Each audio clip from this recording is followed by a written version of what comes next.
Ferme-la. Le cri résonna dans la rue déserte à 22h30, suivi du bruit métallique d'une chaîne traînée sur l'asphalte. Sofia Martinez, 19 ans, se figea au milieu du trottoir quand 5 hommes surgirent de l'ombre de la ruelle, bloquant sa voie d'échappatoire. « Regardez-moi ce qu'on a là !» murmura Jake Thompson, le chef du groupe, faisant tourner une clé anglaise dans ses mains tandis que ses yeux parcouraient la blouse d'infirmière de Sofia. « Tu rentres tard du boulot, ma belle. » Sofia serra son sac à dos contre sa poitrine, sentant le poids des livres de médecine qu'elle portait pour étudier pendant ses pauses à l'hôpital. À 19 ans, elle travaillait comme aide-soignante de nuit pour payer ses études de médecine, marchant seule dans les rues de Riverside tous les soirs parce qu'elle n'avait pas les moyens d'avoir une voiture. « S'il vous plaît, je veux juste passer, » dit-elle, gardant sa voix ferme malgré la peur qui coulait dans ses veines. « Je n'ai pas d'argent. » Marcus, un des hommes, éclata de rire. « Qui parle d'argent? Tu es bien plus intéressante que n'importe quelle somme. » Il s'approcha, bloquant complètement le passage. « Tu sais ce qui arrive aux petites qui se baladent seules par ici. » Ce que ces hommes ne savaient pas, c'était que Sofia Martinez n'était pas seulement une étudiante en médecine travaillant pour payer ses études. Elle était la fille de Roberto Martinez, un homme qui avait passé 12 ans derrière les murs de la prison d'État de Riverside pour vol à main armée. Sofia recula d'un pas, mais garda le menton levé. Il y avait quelque chose dans ses yeux, une sérénité étrange pour quelqu'un cerné par 5 criminels armés. Comme si cette situation n'était pas nouvelle pour elle. Comme si elle savait exactement quoi faire quand la violence frappait à sa porte. « Écoute-moi bien, gamine. » Jake s'approcha davantage, la clé anglaise brillant sous la lumière du réverbère. « Tu peux nous faciliter les choses à tous, ou on peut faire ça à la dure. » Sofia respira profondément et, pour la première fois de la soirée, sourit. Un sourire qui n'atteignit pas ses yeux, chargé d'une confiance qui fit hésiter Jake un instant. « Vous êtes sûr de vouloir faire ça ?» demanda-t-elle, sa voix portant maintenant un ton différent. « Parce que mon père m'a appris quelques trucs sur la façon de gérer des mecs comme vous. » Marcus ricana. « Ton papa t'a appris à te défendre, c'est ça? Qu'est-ce que c'est mignon. » Si ces 5 hommes avaient su que Roberto Martinez n'avait pas seulement enseigné à sa fille comment se défendre, mais avait aussi construit un réseau de contacts pendant ses années en prison qui s'étendait dans toute la ville de Riverside, ils auraient peut-être réfléchi à 2 fois avant de bloquer le chemin de Sofia cette nuit fatidique. Sofia glissa lentement sa main dans la poche de sa blouse, touchant quelque chose que les hommes ne pouvaient pas voir. Ses doigts caressèrent un petit objet métallique tandis qu'elle continuait à sourire, comme quelqu'un qui garde un secret trop puissant pour être révélé au mauvais moment. Si vous appréciez cette histoire et voulez savoir comment une simple étudiante en médecine a réussi à retourner la situation contre 5 criminels, n'oubliez pas de vous abonner à la chaîne. Ce qui s'est passé ensuite va vous surprendre. Tu sais quoi, gamine? Jake cracha par terre, s'approchant encore. J'en ai marre de discuter. Les gars, chopez-la. Mais avant qu'aucun d'eux ne puisse bouger, Sofia fit quelque chose d'inattendu. Elle sortit son portable de sa poche et appuya sur un seul bouton, tenant l'appareil levé pour que tous puissent voir l'écran. Un son grave, presque inaudible, résonna de l'appareil. « Qu'est-ce que tu fous ?» Marcus s'avança, tentant de prendre le téléphone. « J'appelle mon père, » répondit Sofia calmement, baissant lentement le portable. « Il devrait arriver dans 3 minutes environ. » Les 5 hommes éclatèrent de rire à l'unisson, mais il y avait quelque chose de forcé dans ce rire. Jake secoua la tête, feignant d'être amusé. « Ah, j'ai peur. Papa vient sauver sa petite fille. » Jake, appela Tony, le plus jeune du groupe, sa voix portant une note d'inquiétude. « On devrait pas traîner ici. Si quelqu'un appelle les flics. » Personne va appeler personne, Jake coupa, mais ses yeux ne quittaient pas le visage serein de Sofia. Il y avait quelque chose de troublant dans l'assurance de cette gamine. En plus, quel mal peut faire le père d'une petite infirmière? Sofia inclina la tête, l'étudiant comme s'il était un spécimen intéressant. « Jake Thompson, c'est ça? Tu es le fils du propriétaire du magasin de pièces sur Main Street. Le même magasin qui a été braqué 3 fois l'année dernière. » Le sang quitta le visage de Jake. « Comment tu connais mon nom? Comment tu sais pour le magasin de mon père? » « Mon père connaît beaucoup de monde dans cette ville, » dit Sofia, sa voix prenant un ton presque maternel. « Y compris des gens qui savent exactement qui fait quoi par ici. Des gens qui savent, par exemple, que toi et tes potes êtes responsables des braquages des petits commerces du centre. » Marcus recula d'un pas, instinctivement. Elle bluffe, Jake. Comment elle pourrait savoir ça? Parce que, une voix profonde et rauque résonna dans la rue vide, ma fille a de très bonnes oreilles. Et moi, j'ai une mémoire encore meilleure. Tous se tournèrent vers la voix. Au bout de la rue, une silhouette imposante marchait lentement vers le groupe. Roberto Martinez avait 48 ans, mais paraissait en avoir vécu au moins 60. Ses bras musclés étaient couverts de tatouages qui racontaient l'histoire d'une vie difficile, et ses yeux portaient la dureté de quelqu'un qui avait vu le pire de l'humanité. Il ne courait pas. Il ne semblait pas pressé. Il marchait simplement, les mains dans les poches de son blouson de cuir, comme s'il allait faire une promenade nocturne. « Papa !» Sofia fit un signe de la main, comme s'il se retrouvait pour dîner. Ces messieurs m'offraient de me raccompagner. Roberto s'arrêta à environ 5 mètres du groupe, ses yeux parcourant chaque visage. Comme c'est gentil de leur part. Sa voix était basse, contrôlée, mais portait un poids qui fit bouger les 5 hommes mal à l'aise. Jake tenta de reprendre contenance. « Écoute-moi bien, le vieux, je sais pas qui tu crois être, mais on est 5 et tu es tout seul. » Roberto sourit, mais ce ne fut pas un sourire agréable. Jake Thompson, 19 ans, habite chez ses parents sur Elm Street, numéro 447. Conduit une Honda Civic bleue, plaque XLM-2847. Il fit une pause. « Tu veux que je continue ?» Le silence qui suivit fut assourdissant. Jake ouvrit et ferma la bouche plusieurs fois, comme un poisson hors de l'eau. « Comment tu sais ça ?» bégaya Marcus. « Parce que, » Roberto fit un pas de plus, et soudain sembla occuper beaucoup plus d'espace que son corps n'en occupait réellement. « Je passe beaucoup de temps à écouter. Et les gens parlent. Beaucoup. » Tony, le plus jeune, tremblait visiblement maintenant. « On savait pas qu'elle était ta fille, mec. On faisait juste. » « Vous faisiez quoi ?» Roberto demanda, sa voix toujours basse, mais maintenant chargée d'une menace palpable. « Vous offriez de la raccompagner? Vous étiez gentil? Ou vous planifiez de faire quelque chose à ma fille qui m'obligerait à expliquer à vos mères pourquoi vous n'êtes pas rentrés ce soir ?» Sofia observait la scène avec fascination. C'était comme regarder un maître à l'œuvre. Son père n'avait pas élevé la voix une seule fois, n'avait fait aucun geste agressif, mais d'une façon ou d'une autre, il avait réussi à réduire 5 criminels armés à des ados effrayés. Jake fit une dernière tentative pour sauver la situation. « Écoute, on veut pas d'embrouille. On va se barrer. » « Bonne idée, » Roberto acquiesça. « Mais avant ça, vous allez faire quelque chose pour moi. » Les 5 hommes attendirent, retenant leur souffle. « Vous allez rendre tout ce que vous avez volé dans les magasins du centre. Chaque centime. Et vous allez vous présenter au commissariat demain matin pour tout avouer. Et si on le fait pas ?» Marcus demanda, tentant de paraître défiant. Roberto inclina la tête, considérant la question. « Alors je vais devoir expliquer à quelques vieux potes où on peut vous trouver. Et ils sont beaucoup moins patients que moi. » Il sourit de nouveau, ce sourire glacial. « Beaucoup moins. » Jake déglutit péniblement. Il y avait quelque chose dans les yeux de Roberto Martinez, quelque chose qui disait qu'il ne bluffait pas. Qu'il connaissait des gens qui feraient des choses terribles sans réfléchir à 2 fois. « D'accord, Jake marmonna. « On va le faire. »« Parfait, » dit Roberto, passant son bras autour des épaules de Sofia. « Maintenant, disparaissez de ma vue avant que je change d'avis sur le fait d'être civilisé. » Les 5 hommes n'eurent pas besoin de l'entendre 2 fois. Ils coururent pratiquement dans la rue, trébuchant les uns sur les autres dans leur hâte de s'éloigner. Sofia regarda son père avec admiration. « Comment tu savais pour les braquages des magasins ?» Roberto sourit, cette fois un sourire genuin et plein de tendresse. « Parce que, ma fille, quand tu passes 12 ans à écouter des secrets derrière les barreaux, tu apprends que l'information, c'est le pouvoir. Et je garde toujours mes oreilles ouvertes. » 3 jours s'étaient écoulés depuis l'incident dans la rue, et Sofia pensait que tout était fini. Elle se trompait. Le jeudi matin, en arrivant à l'hôpital pour son service, elle trouva son superviseur, Dr. Patterson, qui l'attendait avec une expression sombre. « Sofia, il faut que je te parle dans mon bureau. Maintenant. » Son cœur chuta.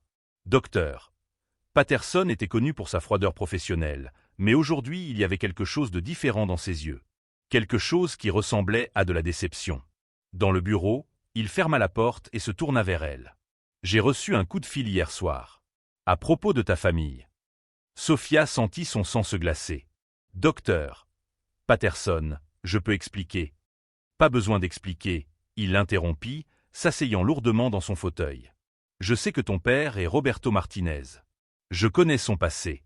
Et je sais que tu as menti sur ta fiche d'admission concernant les antécédents familiaux. » Les mots frappèrent Sofia comme des coups de poing. Pendant 2 ans, elle avait soigneusement caché l'identité de son père, craignant exactement ce moment. « Docteur Patterson, s'il vous plaît. J'ai besoin de ce travail. Sans ça, je ne peux pas payer mes études. Sophia, docteur. Patterson soupira, remuant quelques papiers sur son bureau. Tu es une des meilleures aides-soignantes qu'on ait jamais eues ici. Tes patients t'adorent, tes collègues ont confiance en toi, et j'ai personnellement vu ton dévouement. Il fit une pause. Mais la direction fait pression. Ils disent qu'avoir la fille d'un ex-tolard qui travaille ici pourrait nuire à la réputation de l'hôpital. Sophia sentit les larmes lui piquer les yeux. C'est pas juste. Je ne suis pas mon père. Je ne suis pas responsable de ce qu'il a fait dans le passé. Je le sais. Tu le sais. Mais les gens... Docteur. Patterson secoua la tête. Les gens jugent. Et dans le monde médical, la réputation c'est tout. Pendant que Sophia luttait pour trouver ses mots, le téléphone du docteur Patterson sonna. Il décrocha à contre-cœur. Docteur Patterson. Oui, elle est là. Je vois. Quand est-ce que c'est arrivé? Sophia observa l'expression du médecin changer graduellement de résignation à surprise, puis à quelque chose proche du choc. D'accord, merci pour l'information. Il raccrocha et resta à regarder Sophia pendant un long moment. C'était l'inspecteur Morrison de la police de Riverside. Qu'est-ce que la police me veut? Sophia demanda, confuse. Pas à toi. C'est à propos de Jake Thompson et de ses potes. Ils se sont présentés au commissariat hier matin et ont avoué tous les braquages des magasins du centre. Docteur. Patterson se pencha en avant. Ils ont rendu tout l'argent volé et signé des aveux complets. Sans avocat, sans négociation. Ils se sont juste rendus. Sophia tenta de garder une expression neutre, mais intérieurement elle ressentait un mélange de fierté et d'inquiétude. Son père avait tenu sa promesse. Mais voilà la partie intéressante, docteur. Patterson continua, étudiant son visage. Thompson a dit à l'inspecteur qu'il avait été convaincu par quelqu'un de faire ce qu'il fallait. Quelqu'un qui l'a aidé à comprendre que les petits crimes mènent à de grandes conséquences. Sophia resta silencieuse, mais docteur. Patterson n'avait pas fini. L'inspecteur a aussi mentionné que Thompson et ses potes ont été vus en train de faire du bénévolat à la cuisine de l'église Saint-Pierre depuis lundi, servant de la soupe aux SDF. Le médecin fit une pause significative. La même église où, par coïncidence, Roberto Martinez coordonne le programme de réinsertion pour ex-détenus. Le monde sembla s'arrêter un moment. Sophia comprit finalement l'ampleur de ce que son père avait fait. Il n'avait pas seulement effrayé ces hommes, il avait trouvé un moyen de les racheter. Docteur Patterson, Sophia dit prudemment, qu'est-ce que ça signifie pour mon travail? Le médecin se cala dans son fauteuil, un sourire lent se formant sur son visage. Ça signifie que j'ai reçu un coup de fil très intéressant ce matin. Du maire de la ville, en fait. Sophia cligna des yeux, surprise. Du maire. Apparemment, Roberto Martinez a joué un rôle clé dans la réduction des taux de criminalité du centre-ville ces 2 dernières années. Il travaille discrètement avec des jeunes à risque, les aidant à trouver du travail, à retourner à l'école, à éviter les problèmes. Docteur. Patterson ouvrit un tiroir et sortit un journal local. Tu savais que ton père est mentionné ici comme leader communautaire officieux, responsable d'une réduction de 40% des crimes contre la propriété. Sophia prit le journal d'une main tremblante. Il y avait une petite photo de son père, entouré de jeunes de la communauté, peignant par-dessus des graffitis sur un mur. La légende disait « Roberto Martinez dirige une initiative de revitalisation urbaine avec des ex-détenus et des jeunes en situation de risque. » Je ne savais pas, Sophia murmura, genument surprise. Il ne m'a jamais parlé de ça. Des hommes comme ton père parlent rarement des bonnes choses qu'ils font, observa docteur Patterson. Ils les font, c'est tout. Et apparemment, toute la ville le sait, sauf toi. À ce moment, Sophia comprit quelque chose de profond sur Roberto Martinez. Pendant toutes ces années, tandis qu'elle se cachait de son passé, honteuse de son histoire, il construisait silencieusement un nouvel héritage. Pas seulement pour lui-même, mais pour toute la communauté. Alors, demanda-t-elle avec hésitation, j'ai encore mon travail. Docteur. Patterson rit. Sophia, après les coups de fil que j'ai reçus aujourd'hui, du maire, du chef de la police, et de 3 membres du conseil d'administration de l'hôpital louant le travail de ton père dans la communauté, je dirais que ton travail n'a jamais été plus sûr. Il se pencha en avant, son expression redevenant sérieuse. Mais je veux que tu apprennes quelque chose ici. Tu as passé 2 ans à te cacher de qui tu es, par peur que le passé de ton père te définisse. Mais ce que j'ai découvert aujourd'hui, c'est que Roberto Martinez n'est pas défini par ses erreurs du passé, il est défini par ses actions du présent. Et tu devrais en être fier. Sophia sentit des larmes de soulagement et de fierté couler sur son visage. « Merci, docteur Patterson. Pour tout. Ne me remercie pas encore, dit-il, souriant mystérieusement. Parce que j'ai une proposition à te faire. » Sophia attendit, intriguée. L'hôpital lance un programme pilote d'action communautaire. Des services médicaux de base pour les populations défavorisées, des programmes de prévention, de l'éducation sanitaire. Docteur Patterson se pencha en avant.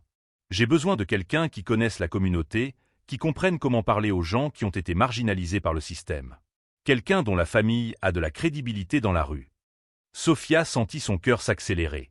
Vous m'offrez une promotion. Coordinatrice du programme d'action communautaire. Meilleur salaire, horaire flexible pour tes études, et la chance de faire la différence dans la vie de gens qui en ont vraiment besoin. Pour la première fois depuis qu'elle était entrée dans le bureau, Sophia sourit sincèrement. J'accepte.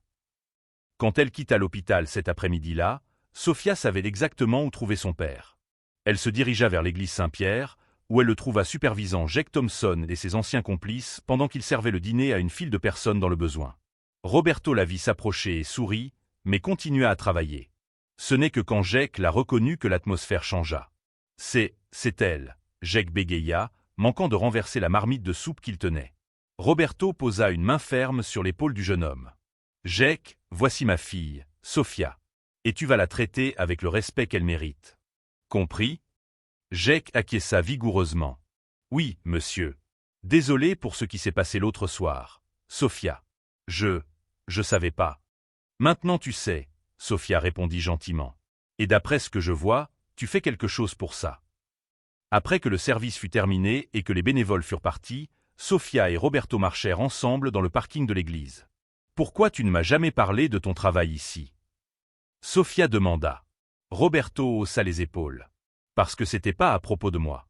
C'était à propos d'eux. De donner une seconde chance à des gens qui, comme moi, avaient fait des erreurs. Mais tu changes des vies entières. Toute la ville te respecte. Pourquoi garder ça secret? Roberto s'arrêta de marcher et se tourna vers elle. Sophia, j'ai passé 12 ans à payer pour mes mauvais choix. Quand je suis sorti de prison, une seule personne au monde croyait que je pouvais être différent. Il toucha doucement son visage. Toi, ta foi en moi m'a donné la force d'essayer d'être meilleur.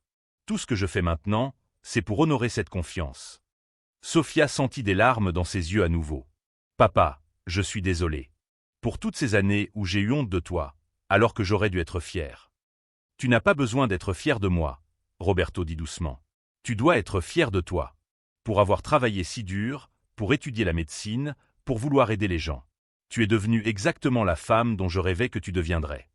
À ce moment, debout sur le parking d'une église où d'ex-criminels servaient les nécessiteux, Sophia comprit finalement que la vraie force ne venait pas de cacher le passé, mais de le transformer en quelque chose de meilleur.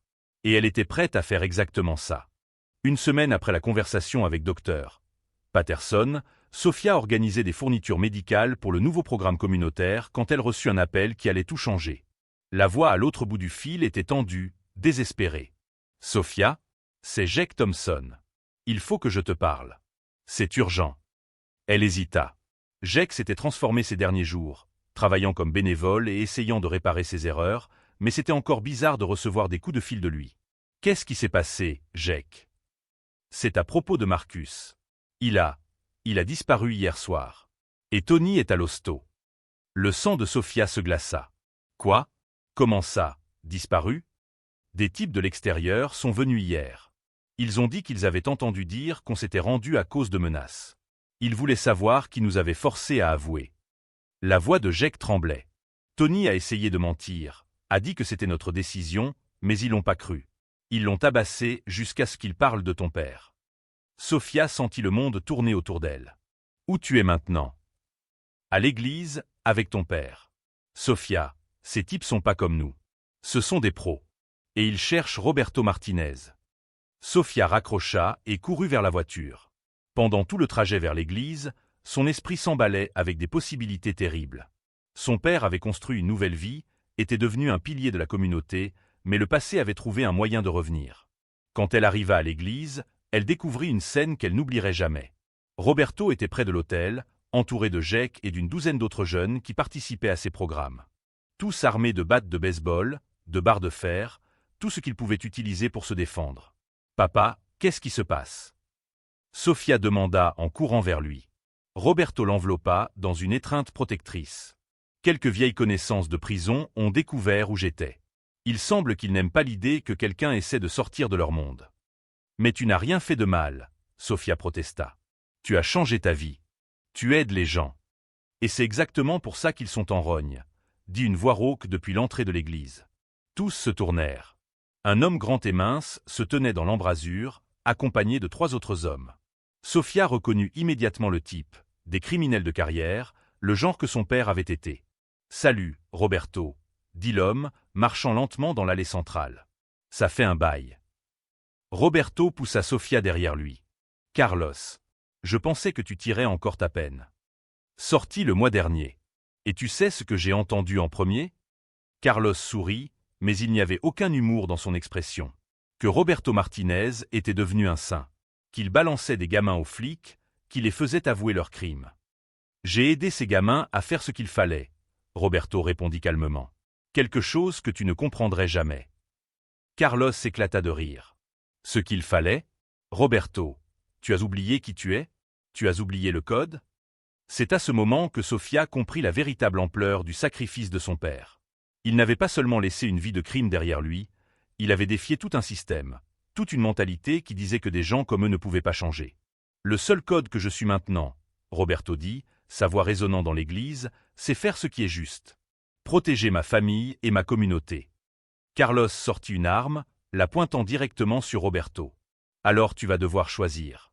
Ta vie ou la sienne. » Le silence qui suivit fut brisé par un bruit inattendu, des sirènes de police qui s'approchaient rapidement. Carlos regarda nerveusement autour de lui. « Comment ils ont su ?» cria-t-il. Jake fit un pas en avant, tenant son téléphone. « Parce que je les ai appelés quand vous êtes arrivés. Roberto m'a appris que quand tu vois quelque chose de mal se passer, tu agis. Tu restes pas planté là. » Carlos tourna son arme vers Jake, mais avant qu'il puisse tirer, quelque chose d'extraordinaire se produisit.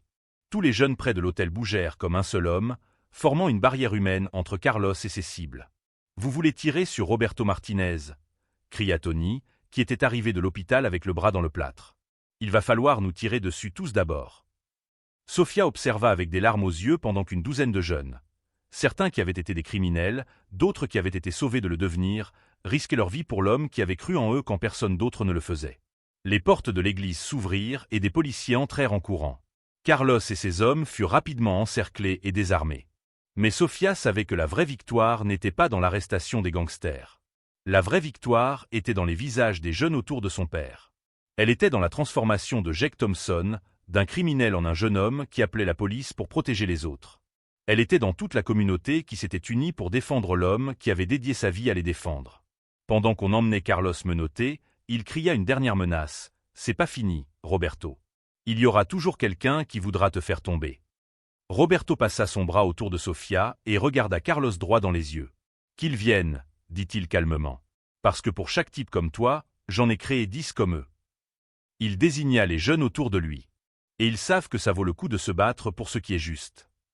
C'est à ce moment que Sofia comprit finalement le véritable pouvoir de la rédemption. Son père n'avait pas seulement changé sa propre vie. Il avait créé une vague de changements qui se répandait dans toute la communauté, transformant de potentiels criminels en défenseurs de la justice. La bataille était gagnée, mais la guerre pour l'âme de la communauté continuerait. Et Roberto Martinez, l'ex-tolard devenu héros improbable, serait en première ligne, se battant non pas avec la violence, mais avec l'espoir. 6 mois après la confrontation dans l'église, Sofia se tenait sur la scène du centre des congrès de la ville, regardant un public de plus de 500 personnes. À côté d'elle, Roberto ajustait nerveusement le micro, visiblement mal à l'aise avec toute cette attention. « Mesdames et messieurs, » annonça le maire, « c'est avec une grande fierté que je présente le prix du citoyen de l'année à Roberto Martinez pour son dévouement infatigable à la transformation de notre communauté. » Les applaudissements résonnèrent dans la salle, mais Sofia savait que son père était plus intéressé par les visages familiers au premier rang. Jake Thompson était là, maintenant coordinateur bénévole du programme de prévention de la délinquance juvénile. Tony, complètement rétabli, était retourné à l'école et envisageait d'étudier le travail social. Marcus, qui avait été secouru indemne 3 jours après son enlèvement, travaillait dans un garage et économisait pour l'université. Quand Roberto s'approcha du micro, le silence s'installa dans la salle. Il y a quelques années, commença-t-il, sa voix grave résonnant dans les haut-parleurs, j'étais exactement le genre de personne que vous auriez évité en changeant de trottoir. J'avais perdu ma dignité, ma famille avait honte de moi, et je croyais qu'il était trop tard pour changer. Il fit une pause, ses yeux trouvant ceux de Sophia dans le public. Mais ma fille m'a appris quelque chose qui a tout changé. Elle m'a appris que le passé ne définit pas qui nous sommes. Ce sont nos choix d'aujourd'hui qui définissent. Roberto respira profondément. Et si un homme comme moi peut changer, si ces jeunes ici devant peuvent choisir un chemin différent, alors n'importe qui peut le faire. Docteur Patterson, qui était assis à côté de Sophia, chuchota. Votre programme communautaire a déjà servi plus de 1200 personnes cette année. Le taux de délinquance juvénile a chuté de 60% dans les quartiers où vous intervenez. Sophia sourit, mais sa plus grande satisfaction ne venait pas des chiffres. Elle venait des lettres qu'elle recevait chaque semaine de familles dont les enfants avaient été sauvés de la criminalité. Elle venait des parents qui cherchaient maintenant Roberto pour demander des conseils sur comment gérer des ados rebelles. Elle venait de la transformation complète d'une communauté qui avait appris à croire en la rédemption. Roberto continua son discours, « Ce prix ne m'appartient pas. Il appartient à chaque personne qui a cru que le changement était possible. Il appartient aux flics qui m'ont donné une chance au lieu de me juger sur le passé. Il appartient aux chefs d'entreprise qui ont embauché des ex-détenus en leur donnant de la dignité par le travail. Et surtout, il appartient aux jeunes qui ont choisi un chemin différent même quand le chemin facile semblait plus tentant. » Quand Roberto termina son discours, Jake Thompson demanda la permission de parler. Le jeune homme qui, un an plus tôt, avait terrorisé Sophia dans une rue sombre, montait maintenant sur scène avec confiance et détermination. « Je voulais vous raconter le jour où ma vie a changé, » dit Jake, sa voix claire et forte. « Ce n'était pas quand j'ai été arrêté. Ce n'était pas quand j'ai avoué mes crimes. C'était quand un homme que j'avais manqué de respect m'a regardé dans les yeux et m'a dit que je pouvais être meilleur. » Jake regarda directement Roberto. Roberto Martinez ne m'a pas menacé. Il ne m'a pas forcé à changer. Il a simplement cru que j'avais le potentiel d'être quelqu'un de bien. Et cette croyance a tout changé. Le public était complètement silencieux, absorbant chaque mot. Aujourd'hui, au lieu de braquer des magasins, j'aide d'autres jeunes à trouver du travail. Au lieu de semer la peur dans les rues, je travaille à les rendre plus sûrs. Et tout ça parce que quelqu'un a refusé d'abandonner. Après la cérémonie, Sophia trouva son père sur le parking, loin des foules et des caméras. Il était appuyé contre la voiture, regardant les étoiles. « Comment ça fait d'être officiellement un héros ?» demanda-t-elle en plaisantant. Roberto rit doucement. « Je me sens exactement comme toujours. Comme un père qui essaie de laisser un monde meilleur à sa fille. » Sophia l'embrassa fort. « Tu as réussi, papa. Pas seulement pour moi, mais pour des centaines de familles dans cette ville. » « Non. » Roberto la corrigea gentiment. « Nous avons réussi. Parce que tu m'as appris que la rédemption n'est pas quelque chose qu'on conquiert tout seul. C'est quelque chose qu'on construit avec les gens qu'on aime. » Pendant qu'ils rentraient chez eux cette nuit-là, Sophia réfléchit au voyage extraordinaire qu'ils avaient parcouru. Son père avait prouvé que peu importe à quel point quelqu'un était tombé bas, il y a toujours un escalier pour remonter vers la lumière. Mais plus important, il avait montré que la vraie rédemption ne consiste pas seulement à changer sa propre vie, mais à utiliser ce changement pour transformer les vies des autres. Sur le siège passager, Roberto brisa le silence. « Tu sais ce qui est le mieux dans tout ça ? » « Quoi ? » « Dans 10 ans, quand Jake aidera un autre jeune perdu, il racontera cette histoire. Et ce jeune la racontera à un autre. Et à un autre. » Roberto sourit. La rédemption, c'est comme une pierre jetée dans l'eau. Les ondulations continuent à s'étendre bien après qu'on a oublié la pierre. Sophia comprit que c'était ça, la vraie victoire. Pas seulement la transformation individuelle, mais la création d'un cycle infini d'espoir et de seconde chance. Roberto Martinez était entré en prison comme un criminel et en était sorti comme un semeur de rédemption. Et les graines qu'il avait plantées continueraient à germer pendant des générations, prouvant que même dans les endroits les plus sombres, il y a toujours de l'espoir pour ceux qui sont assez courageux pour choisir la lumière. Si cette histoire de transformation et de seconde chance a touché votre cœur, n'oubliez pas de vous abonner à la chaîne pour plus d'histoires inspirantes qui montrent comment des gens ordinaires peuvent devenir des héros extraordinaires grâce à leurs choix quotidiens.